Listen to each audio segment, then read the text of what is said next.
In my 20s and 30s, love was conversations about nothing till 3 in the morning. Remember when we had phones that were connected to the walls and the phones were just for talking to someone until 3 in the morning? Basically, not going to sleep and then after the conversation, getting ready for school. Love was, wait a minute, that's not in your 20s. that I get, unless you got held back, that's more like teens. Okay, sorry. Um, well, getting ready for college. College is still school. Washing your car and buying flowers before dates. I remember I used to line up the CDs in my 6 disc CD changer in the back of my Corrado, VW Corrado, and lining the songs up how I wanted to play them once I picked her up. It was kind of like the soundtrack of the day. Anyway, love was finding self value in another. Love was obsession, possession, trophies on a mantelpiece, memories in a jar, tipped candlesticks melting into each other, too late to separate. Love was concentrated, gave you life or made you want to die. And you knew because you were picked, love was the only thing that understood you. Love was pleasure, love was pain, love was everything. Today, and by today I mean love in your 40s and 50s, at least for me today, love is ordering ahead of time, drying dishes, calming one's nervous system. Love is a shared space, non possessive, undefined, honest, and cumulative. And ending conversations at 9 p.m. so your partner can sleep. I used to always want to talk things to death, especially at night. And I would want to resolve conflict. And I thought that, you know what? If you loved me, you're going to stay up and we're going to resolve this shit. We're not going to go to sleep angry. Then I realized that that's not realistic. And there is a courtesy respect you give to someone by not stripping them of sleep, especially um, if they're a parent, right? So love is letting people sleep. Love, and this is the line I want to go back to, um, that I really try to live. It's really it's difficult at times, right? Easier said than done. But love is about each person's expansion. That's my neon sign that I have placed above everything else when it comes to love. It's kind of my new definition. Love is earned over time, meant to grow us in some way. It requires daily processing, a letting go, and a shedding. Love is more than sex and pancakes. By the way, I say that because I don't know about you, but every time um, after sex, I want pancakes, and I think this comes from in my 30s after sex. Uh, Whoever I was with, we would go to a diner, and I grew up in LA, so we'd go to a diner in Los Angeles. There was a diner called 101 Cafe over there by the large. No, it's in Hollywood, and they're shut down now. But they're a cool kind of 60s looking diner with a jukebox. It was important for the diner to look cool. So you weren't having sex and going to a Denny's or an IHOP. Um, you were having sex and then going to like a cool 60, like the kind of diner that Quentin Tarantino movies are filmed in. Jukebox, um, and basically at midnight or 12 or 2 in the morning, something about the music, the cool music, pancakes, sex hair, not giving a shit, and having that connection with your partner post sex, sticky fingers from maple syrup, bacon. I don't know. It's just nectar. Okay. Love is the ability to resolve conflict and give each other corrective experiences. So, resolving conflict, being able to repair after rupture, that is huge. That is love. I don't know if you can love without the ability to do that. If you're with someone, or if you don't have the ability to repair after rupture, then there's just only rupture. And it's just a matter of time before the legs fall out, you know? And it doesn't matter um, how attracted you are to someone, or you know, how strong the chemistry is. That can pull you in, but relationships and love is all about rupture and repair, and rupture and repair, rupture and repair. And without the repair piece, and if there is only rupture, you just have, you know, punctures in punctures in containers, broken water balloons. The relationship falls apart. And it's, I think, this cycle of the repair after the rupture that actually creates very strong relationship glue, you know. And I think it also creates new love experiences. And that's the other piece of this, is giving yourself a experience, not just yourself as in, you know, your logic, but also your body, your mind, your soul, the fiber of your being, giving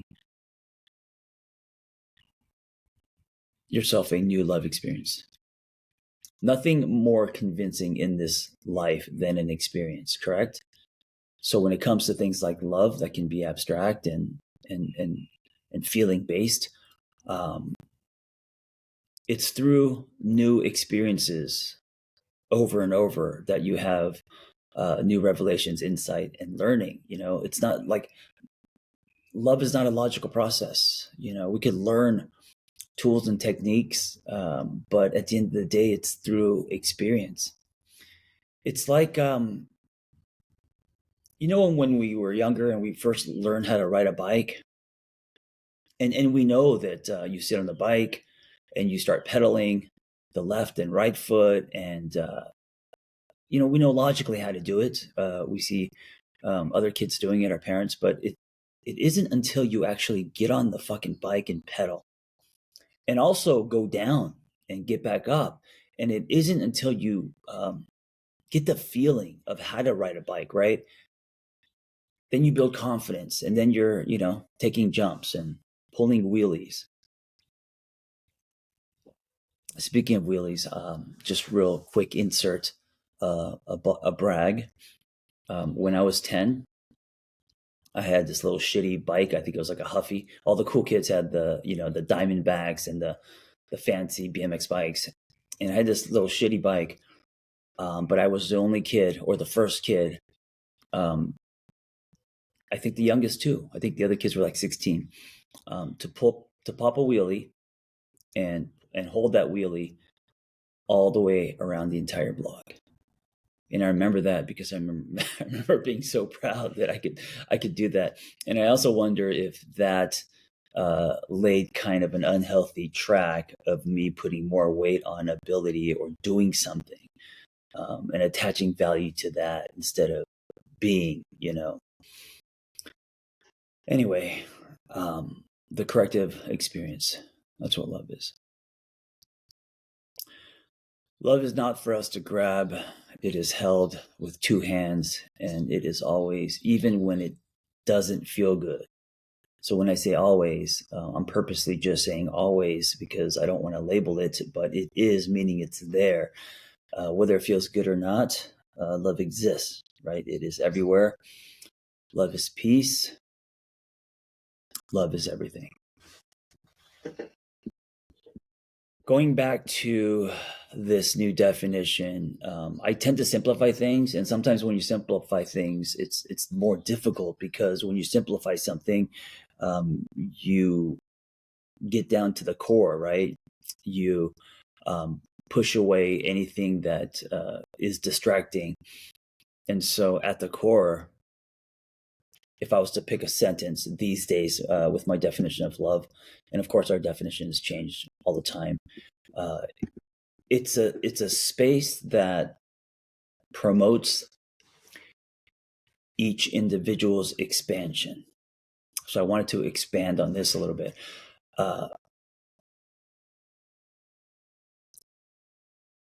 The idea is beautiful, of course, right? Who's not going to agree that a space created that encourages one's expansion is not a beautiful thing? I mean, that's such a gift, and in this world, relationships starting with parents and family and friends, they usually constrict us, they don't expand us, right? And that's because our warped definition of love, that's because our insecurities, our jealousies, our wanting to grab and control, stemming from our stories in childhood and, attachment and all that. But if two people have the same definition and they have the ability to create a space, and this is any love. This isn't just romantic, intimate love. This is friendships. This is family. I mean, think about it. If you love someone, you're creating a relationship with someone, and what they put on the top shelf above everything else is your expansion, right? That's what they want to hold with two hands. So what does that mean? It means that first they are accepting you, they are championing your story, they are not controlling you, they are not possessive, or trying to possess you, own you, and they are allowing you to be you. Now, one can argue the risk of this is people start expanding, and by expanding, they grow apart. Sure, absolutely, and that's kind of what makes this scary. Is if I let you go, will you be someone else? And if so, then we may no longer be, right? That's scary, that's terrifying, especially if you love this person, you want them in your life. But ultimately, um, if both people are creating a space for each other to expand, I think a bond is created that's like next level bond, you know, because it's kind of like bigger than you. And I think that's um, hopefully what keeps people together. That being said, of course, we grow, we change, we want different things as we evolve. Um,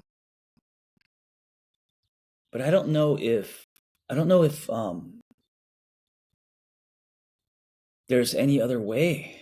What's the alternative? To be in something and say I love this person, but I don't want them to expand. I don't want them to evolve.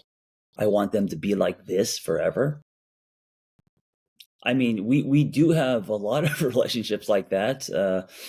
Most of our parents, our grandparents, who have stayed in things that weren't honest to them, or they stayed in things for the kids, or because it was logical, or because they were afraid to be alone.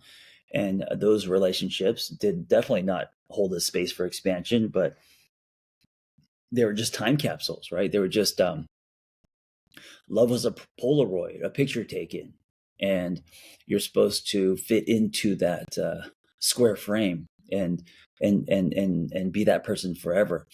So lots of generational unhealthy love, people who were trapped. And I think it really is this generation. I'm Gen Z. Am I Gen Z? No, I'm not Gen Z. What am I talking about? I'm Gen X. I'm Generation X. Yes. Graduated high school in the 90s. And it's not my generation. It's actually the millennials. It's the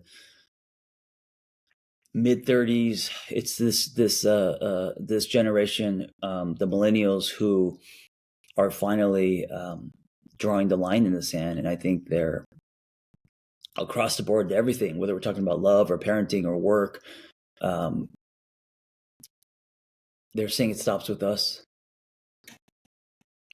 which is why I think there's so much conversation right now about new definitions across the board. How we work, how we love, how we raise kids, all of that. It's a really exciting time.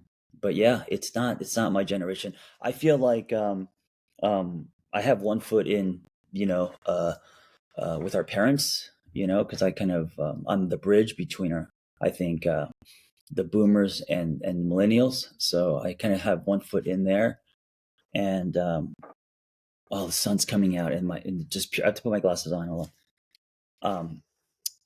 I have one foot in there, and then I have one foot in uh, millennials, and so I kind of like understand both sides. Um, but I really feel like the millennials are the generation that's going to reposition us, and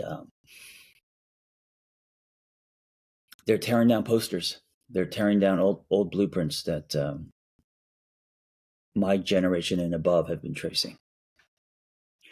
Anyway, I hope that helped you in any way. We all have our different definitions of love. This is just mine, based on my story as a 50-year-old man in this world, and also as a therapist.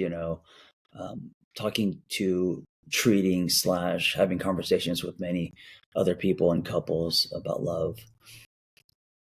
So if this has helped you in any way, if this has hopefully challenged you or stirred something, I encourage you to pass it along.